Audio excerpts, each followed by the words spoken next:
canshuuraha. bulsho kasta oo horumartay waa kuwa ku dadaala bixinta canshuurta si iyaga dib loogu celiyo beddelka canshuurta ay bixiyeen. maamulku hogaamiyo mudane Cumar Maxamed Cumar Filish wuxuu isbeddel ku sameeyay habka qaadista canshuuraha iyadoo la adeegsanayo aqoon-yahano iyo dad ammaan ah oo leh khibrad xagga qaadista canshuuraha ah.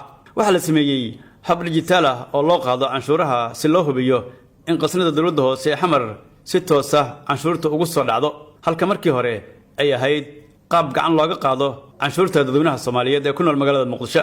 waxa sida loo sameeyay si meesha looga saaro musuq iyo wax isdamarin. waxa la sameeyay baraarujin dadka lagu baraarujinayo faa'iidooyinka canshuuraha iyadoo taas laga duulayo ayaa maamulka gobolka Banaadir ee wadaga ka yahay gudoomiye Cumar Filish gawaari cod bixiyaala ku xiray kuwaas oo shacabka loogu sheegayo inay bixiyaan canshuurta. taas beddelkeedana ay heli doonaan adeegyo caafimaad iyo kuwa waxbarasho oo lacag la'aan ah. waxaa dhammaan degmooyinka gobolka Banaadir laga hilgeliyay xarumo u gaar ah qaadista canshuuraha guryaha iyo shatiyada ganacsiga si loo dareensiiyo dadweynaha Muqdisho inay heleen beddelka canshuurta ay bixiyeen. waxa la qaaday tallaabooyin muhiim ah kuwaas oo lagu dhisay laamiyo jidcadyaal iyo interlogyo si ay bilicda u qurxoonaato. waxa kale oo loo guuleystay in la sameeyo goobo badan oo dadweynaha lagu qudmeeyo waana taas midda ay mahadiyeen shacabka magaalada Muqdisho oo ku amaanan canshuurta ay bixiyeen.